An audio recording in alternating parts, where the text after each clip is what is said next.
Rising gas prices have left an opening for the Biden administration to push for a swifter transition to green energy. However, right now, China has cornered the market. However, with China's dominance over the critical minerals required for the EVs, I have grave concerns about moving too quickly towards an EV-only future. China is responsible for 80% of the world's battery material processing.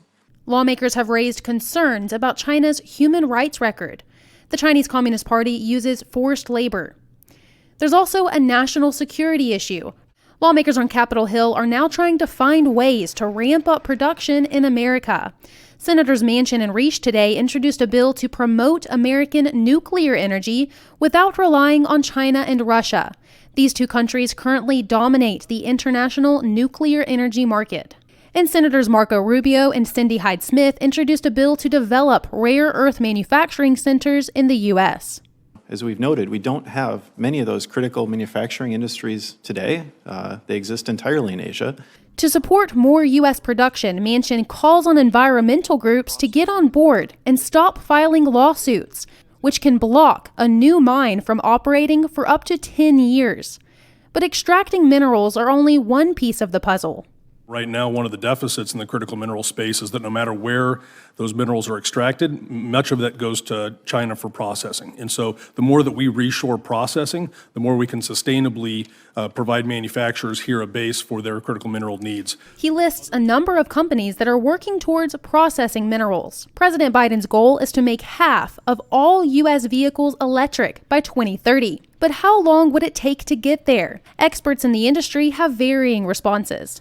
It's almost impossible to get there, not just in terms of the United States providing those, but globally.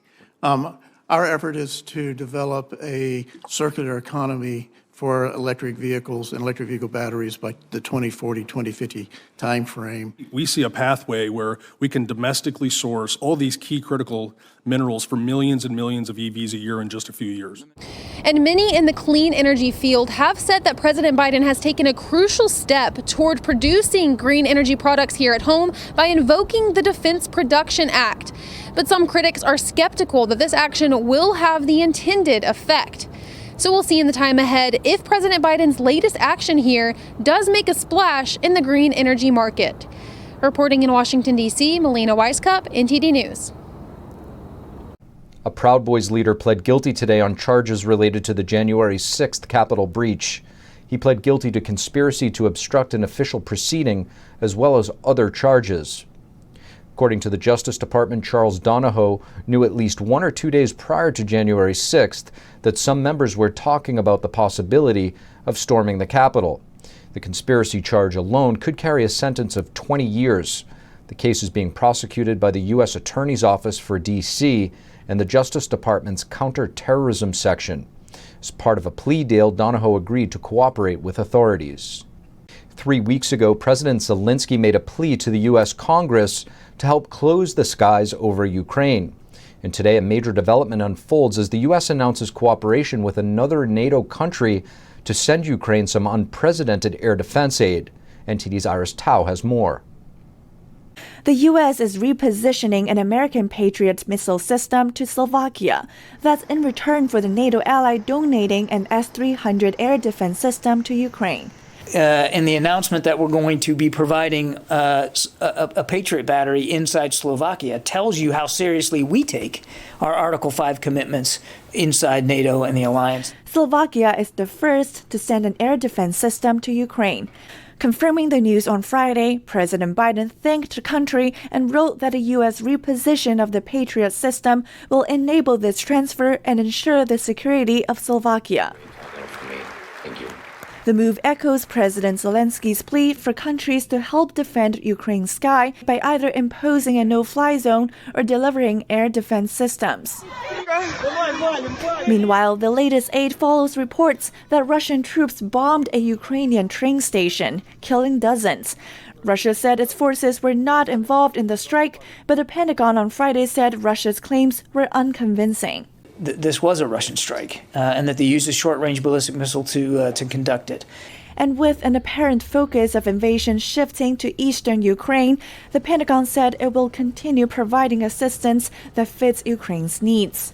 Whether that be weapons and systems and ammunition or information. And the long-range Patriot missile system, along with U.S. crew, will arrive in Slovakia in coming days. This as a U.S. defense official told reporters on Friday that the U.S. military has observed more than 1,500 Russian missile launches since the start of the war. Reporting in Washington, D.C., Iris Tao, NTD News. As Russia continues its military operations in Ukraine, many Americans are asking what role should the United States be playing throughout this conflict? Well, a good person to ask about this is national security expert and executive editor at the Center for the National Interest, Harry Kazianis. We're happy to have him on. Harry Kazianis, thank you so much for joining us on the Capitol Report again. Thanks for having me again. Harry, Jen Psaki was probed yesterday by reporters as to why we have not gone into war with Russia yet. And she simply said it's not in the best interest of the United States. Where does the interest of the United States lie in all of this? Boy, that's putting it very, very bluntly and mildly. I mean, look, I think for the United States, the most important thing is to ensure that the international order is maintained.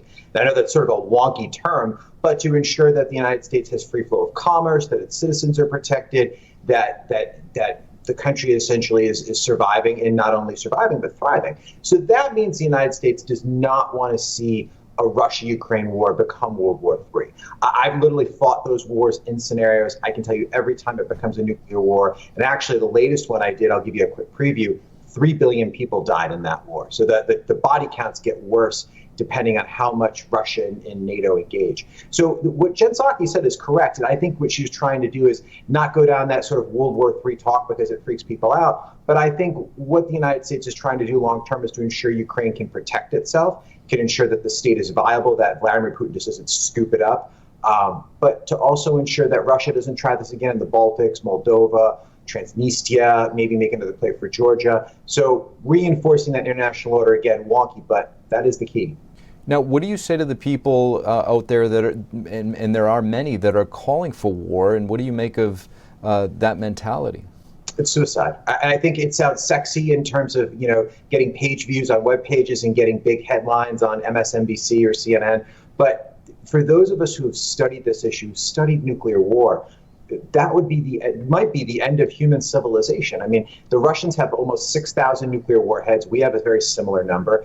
If NATO and Russia went to war over Ukraine, either through a no-fly zone or even through an accident, I mean, there's the possibility that a Russian missile could hit NATO territory. Joe Biden has said he will defend every inch of that NATO territory. Not exactly sure what that means, but the stakes of that sort of war are the apocalypse. They're things that would be in the Bible. So I don't think people fully understand when they call for, war with Russia or sanctions that would threaten the Russian state to such a degree that Vladimir Putin could be deposed in a coup or something like that. I think it's very clear Vladimir Putin would go out with all nuclear guns slinging, if you will, and that also could mean a nuclear holocaust. And that means billions of people die. I mean, if you think COVID-19 was bad, ratchet that up by a million, and that's where we would be. It would be horrific. Harry, I know people say hindsight's 20/20. I just want your thoughts.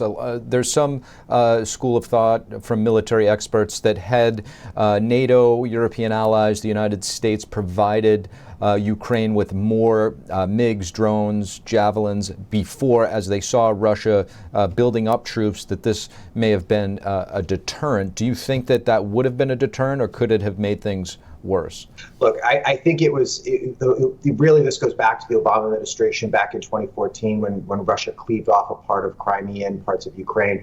That was the time to start arming the Ukrainians. Now, we did to a small extent during the Obama years, but it was really during the Trump years that we started training the Ukrainian military on javelins, giving them small batches of javelins. And if the Biden administration was so certain that this invasion was coming, like they did say in all truthfulness over and over, an invasion's coming, they should have been bringing tons of javelins and laws, any sort of weapon that the Ukrainians wanted, drones, anything that they could need that would be helpful. But for whatever reason, they didn't do that. They relied on rhetoric, they relied on talk, they relied on disinformation campaigns, we're finding out now in some circles. So it really is a mystery of why they didn't provide what are defensive armaments to Ukraine as early and often as possible. I mean, it just doesn't really make any sense. They relied on words, they relied on diplomacy, and I think just anybody who studied Russian history 101 would understand that Russia respects steel, they don't respect words. Now that we're here and we are where we are, is there a path to get back to some state of normalcy and reduce tension? Not yet. I don't think Vladimir Putin is done yet for Ukraine. I think he realizes he can't take Kiev unless he bombs it to smithereens with his air force or with his artillery. I think he understands that the amount of sanctions that would be placed on him would be something that would probably bring down the Russian state. So now he's going to focus on Donbass. He's going to focus on eastern Ukraine. I think he will unleash his air force there, his artillery. I think it's going to be a bloody fight for the next 60 to 90 days. And that's where this gets dangerous. Again, all it would take would be an errant Russian missile, an errant bomb or a fighter to stray into NATO territory, and there to be some sort of shootout for this to spark a wider crisis. So this isn't done by a long shot just yet. The only way I can see it ending really relatively soon is if Vladimir Putin starts to think that maybe a coup is being hatched against him, if his grip on power is starting to slip, if the oligarchs around him decide, you're done unless you end this war. That might be a way to end this, but I think we're in for a bloody, like I said, 60 to 90 days. Harry Kazianis, thank you. Thanks for having me. On Thursday, NATO foreign ministers met to discuss sustaining their support for Ukraine.